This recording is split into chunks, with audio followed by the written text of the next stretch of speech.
What's up, everybody? Andrew Mahone here with Darium's Competitive Pokemon. Going to be playing a game on PTCGO, rocking Buzzwole Lycanroc. This deck was a lot of fun to play, and I just want to be grinding some more games with it because I had not spent a lot of time with the Lycanroc GX version of Buzzwole GX prior to the European International Championships. So I'm just excited about the list. I think it's really good. I think it's fun to play. This deck made the top 8 of the European International Championships.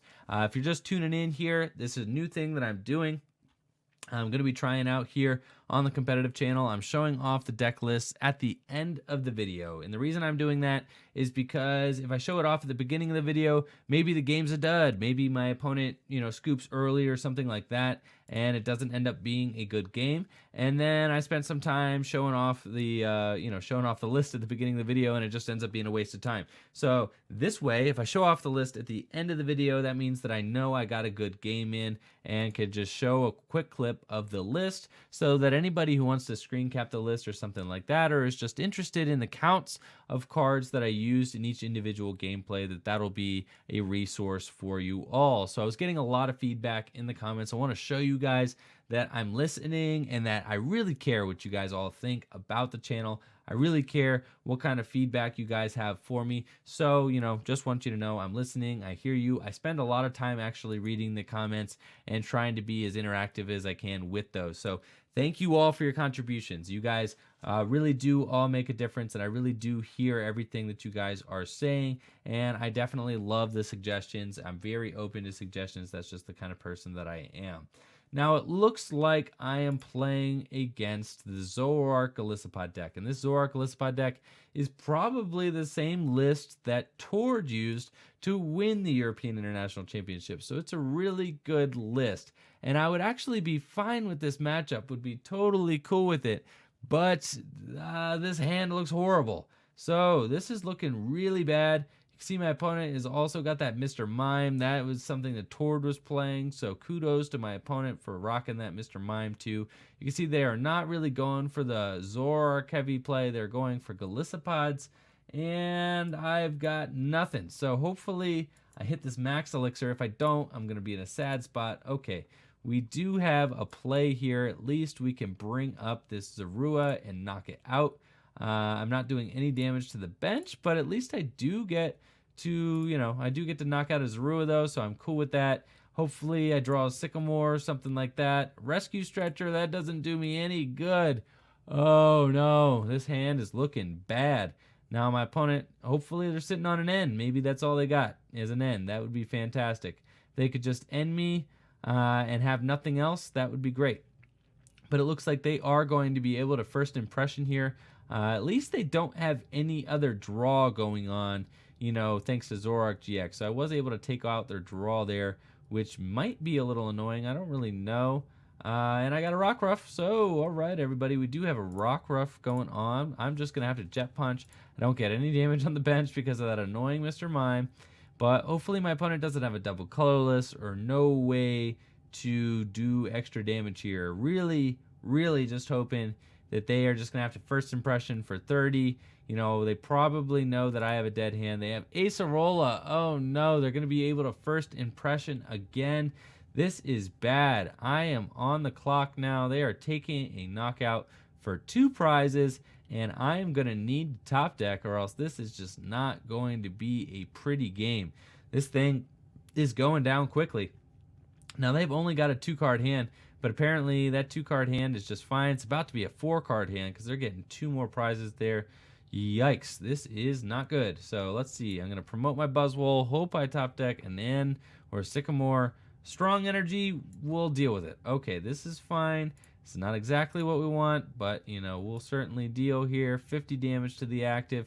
Hopefully my opponent doesn't have a Guzma or something like that. I really could use a Brooklet Hill. That would be fantastic. Brooklet Hill would really help me out a lot. Maybe I Rescue Stretcher this Buzzwole back. Probably is going to be what we end up needing to do here eventually. But I don't need to Rescue Stretcher anything back quite this turn. I can kind of be a little more patient than that.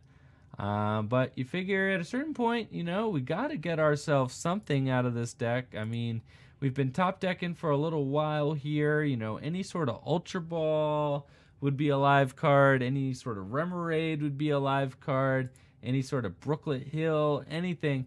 My opponent Ultra Balling for the Tapu Lele, you gotta know that they're going for a Sycamore here, something like that. They probably just want to refill their hand and draw more cards without refreshing my hand. So they're just gonna let me just sit here and just wallow in my own misery while they just get to be all trigger happy drawing new cards. And no, they don't even want a Sycamore. They don't care. They're just going to continue to Acerola this Golisopod and just do 120 damage to me with first impression. They don't even care at all. They're totally fine. So they're just going to keep this thing going. Maybe they have a Sycamore in their hand. Maybe they're just playing me. Maybe they're totally fine and they could just afford to just juggle this Golisopod around forever and ever. That's what it seems like. So, we'll see. Hopefully I top deck something. I'm not really thinking that I'm completely out of the game yet. I still feel like I could probably finagle something if I had to, but it's definitely starting to feel worse and worse as this goes on. So, okay, at this point, we do have a Rescue Stretcher. That's good. Let's put a Pokemon from our discard pile into our hand. We're going to grab that Buzzwole there, and I think that I have to, let's see, if I attach to this Rockruff, maybe I could Dangerous Rogue or something. I could Guzma up the Tapu Koko and then just corner it. Like, that could be kind of an interesting play, and maybe just hope that my opponent does not have a way out. So let's try it. I mean, what else do I got to lose? Let's just go with this and see if we could stall my opponent out for a couple turns. And then the idea is if I can draw out of this situation that I'm in, they have a 3-card hand. It's very small. They would have to have a Guzma. If they do have a Guzma, they're probably knocking out this Buzzwole. That's fine. But if they don't have a Guzma, then I stick them for at least a turn. They do have a Guzma. Okay, so great. That's fine. I'm not really worried about this because now I have this strong energy on my Rockruff, and I can use my GX attack to knock out this Golisopod, which would be really good for me if I could just draw something. That would be fantastic. I need to draw something like right here, though. It's got to happen. Like, this has got to be it. And we get an N. Okay, so we are not out of this yet. We actually are going to take a crazy knockout here. We got it. So we got what we needed. We're going to get rid of those two things. We're going to go get ourselves the Lycanroc GX. Let's go get it, and we're going to Dangerous Rogue GX and just totally wipe out this Golisopod. So we just need to hope that my opponent is not able to put together... No, I don't want to bring up one of their bench Pokemon. We got to hope that my opponent is not able to put together another first impression off of this end of 2.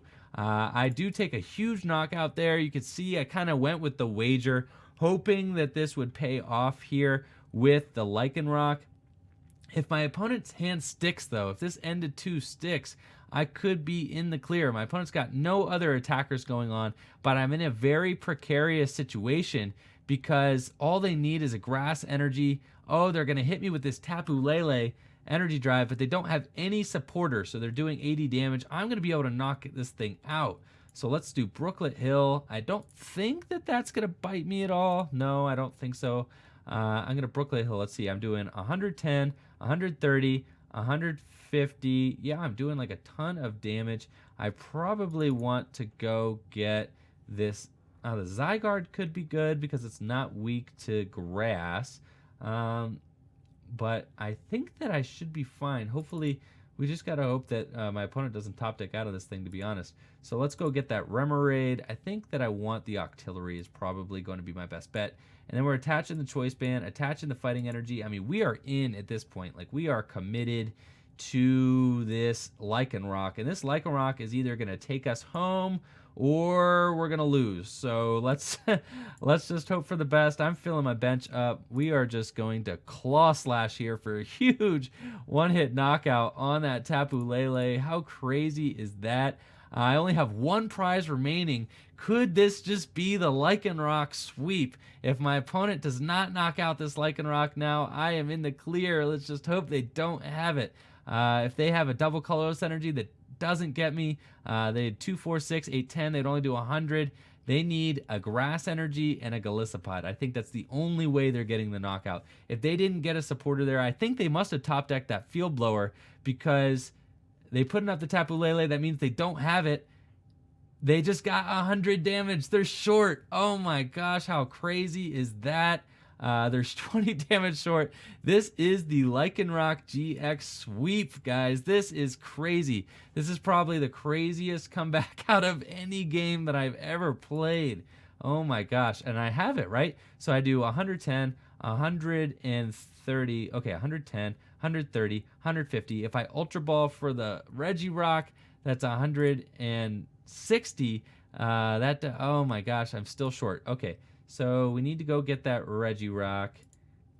I'm a little excited, so I just need to calm down real quick. Okay, we need the Regirock. We didn't need the Regirock. We just need a strong energy. So I think what I do is, you know, that, or I hit a Guzma, and I could win on a Guzma too, but I don't have anything on my bench that's a 1 retreat. So let's check the deck one more time. I'm going to Brooklet Hill, and we're just going to see how many strong energies do I have? I have 1 strong energy and 2 choice bands, 3 float stones. So I think that you know, like I said, that Regirock doesn't make any difference. So I'm just going to Ultra Ball that away and draw more cards. So I'm going to be done here. I'm going to Ultra Ball away the Regirock and the fighting energy, and I'm going to grab something to put on the bench. I think the card that I need to grab to put on the bench is going to be, I think I get a, no, do I get a Tapu Lele? No. I think I probably get this Rockruff here just in case. So I get the Rockruff, I'm going to bench it, and then I'm going to Abyssal Hand for a draw of 4. So this like increases my odds of getting everything that I need. Okay, so I did get a Float Stone, which doesn't really help. So I need either the Choice Band, or I need the Choice Band, or I need the Strong Energy. So I'm going to Ultra Ball away these things again, and what I'm doing here is I'm just thinning my deck. So I'm going to grab this Octillery, and we're just going to Sycamore it away. At this point, like, we're either going to win or we're going to lose, and it's happening right here, and we got it. Okay, so we were able to get that Choice Band.